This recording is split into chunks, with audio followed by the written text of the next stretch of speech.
Good morning, Luca.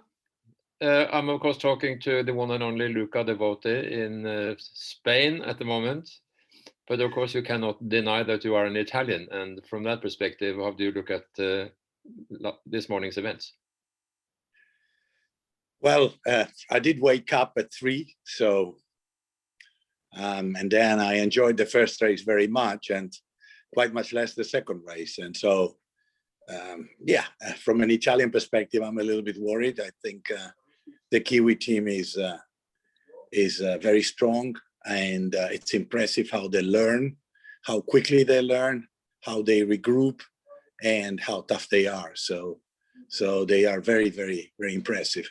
The Italians have done a great journey up to now, and now for them is the moment of truth. So if they will be able to keep it together, it will be an even fight. It's a critical moment of the America's Cup, so we have to wait and see. So you think it's sort of tipping, can go one way or the other easily? Yeah, I think Team New Zealand is still clearly favored, and it will be difficult for the Italians to win, but they have a chance. And when you have a chance, if you work properly, you can make it happen. But still, I see the Kiwi boat favored. Also because always the faster boat wins the America's Cup, and they are not really much faster, but a tiny bit I think they might be. What I found interesting yesterday, and I want you to comment on it, it was just after the start, where previously the Italians have been pointing a bit higher and sort of being able to block New Zealand if they came on the hip. But in the second race, it was a bit the opposite, that New Zealand was ahead and to lured, and they managed to block the Italians quite well. Yeah, but I think it's, these boats going so fast, they create a lot of wind shadow, and the Italians started too close to windward and a little bit behind. And so they did a mistake. They're just waiting to see what was happening. It was clear what was happening from the moment go. They should have tacked straight away. And therefore just being 1 or 2 seconds behind and hoping that then they would get something on the right to just keep the first speed even. The fact that they waited there, so they fall back and they taxed when they were slower, made sure that they would then basically lose the race. So this is, but then again, it's really, really close, and they were not that far off the line. They were a bit too close. The lateral separation was not enough, and they were just 1 or 2 seconds late on the line. It is quite difficult, I think, to get at such speed to the line, and you can see that to be on the line, to be a little bit behind the line, that makes all the difference between winning and losing. And if you are behind, it's virtually impossible to find the passing lane unless your competitor makes a mistake. And the mistake because basically you're always in the wind shadow of the boat in front of you. You always get dirty air. This is a problem with such kind of class where the wind is always coming from the front of the boat, and you're never really covering the boat in front. And even when you tack, the old AC boats, the boat behind tacking through the wind shade of the boat in front would have less drag when it was just getting these huge jibs from one side to the other one, because they were in, let's say, less wind. Well, in these boats, when you are behind, you have never an advantage that helps getting closer. So this is something that they will have to think about, the boundaries, everything. They make the game so forced that it becomes very difficult to actually have any passing lane at all. There was one mistake, which was on the first downwind leg just before the rounding, where they miscalculated the jibe. I think maybe there was a wind shift. What do you think happened? I think Bruni was very candid. He said he just basically pressed the wrong button at the wrong moment, and then it all went down from there because they had to cancel that order, press the new one, and it just got a little delayed, and they had a bad jibe. But the race was over in any case, so that did not affect the end result. It affected only the distance.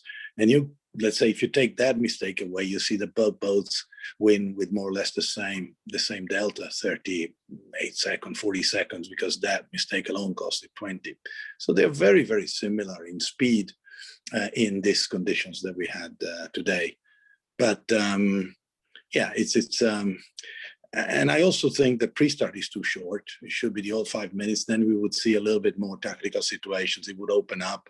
Like this is, you know, you run down and then you do your timing to the line, and it makes the match racing much easier. So it's pretty schematic, and there's not a lot you can do. You can't really hook any boat because they accelerate so fast that the boat in front must be sleeping so that you can actually hook them. So you never really manage to hook them. And when you press, then when you laugh up, you're always too close to windward because of the nature of the boat. So it is, there are a few things that if we want to have proper match racing, will have to be thought through on how to structure the racing for these boats. But it's a big step up from the reaching start. That was a joke. So this at least resembles a little bit sailing. Yes, but it is still really a starting contest. I mean, if you win the start, you are 90% there.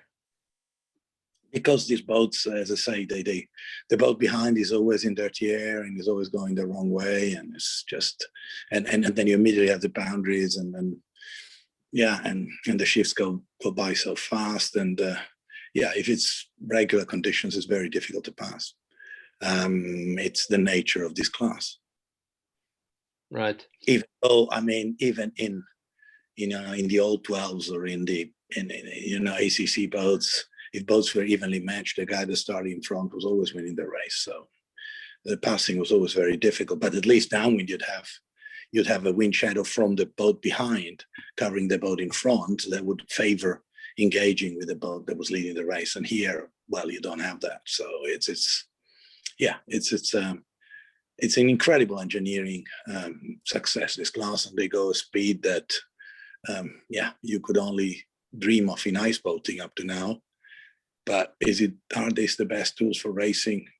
Well, we don't know. But then again, I like the racing, and I think it's quite interesting. So it's a good class.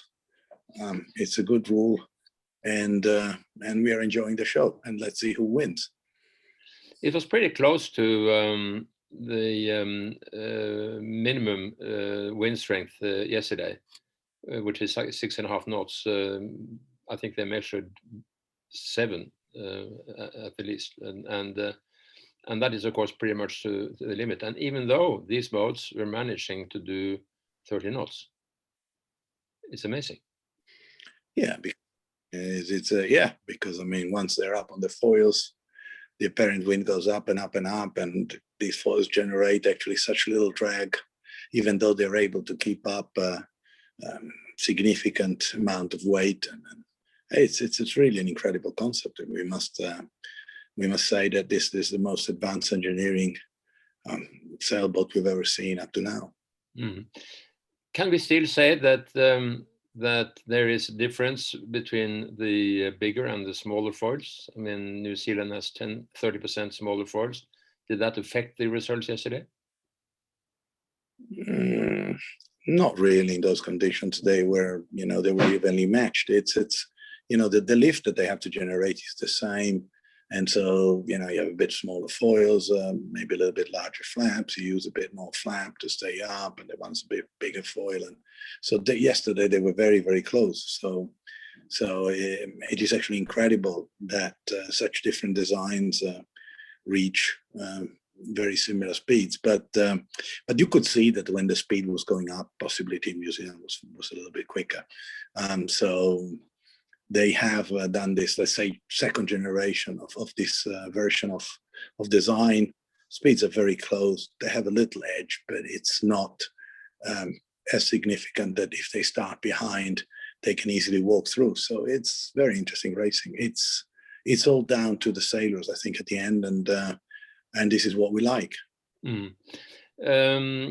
Yes, you say that, but now it's been very light, and it's going to be very light for the next 2 or 3 days. So the America's Cup may actually be decided in very light air. If it was blowing more, would it be different?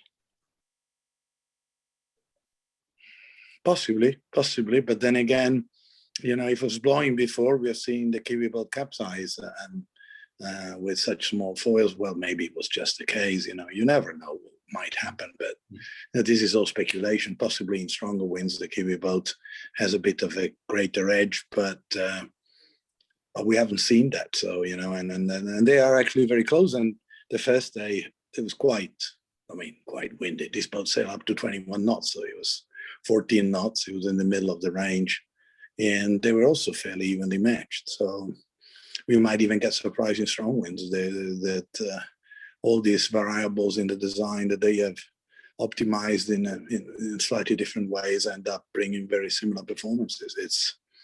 The rule is actually well written. Mm-hmm. Well, Luca, we have exciting days ahead. Too bad it starts at 3 o'clock in the morning or 4 o'clock in the morning. Sort of ruins the day completely, but there you are. Well, I have to apologize. We were scheduled at 10 and I woke up now. So, well, that's but then again, an Italian fan, after seeing the second race, had a good glass and then go to bed and sleep. So, well, I think we are going to have some pretty interesting times, and we'll speak more, no doubt. And have a good day. Thank you very much, and anytime, feel free to call me. Thank you. Bye-bye.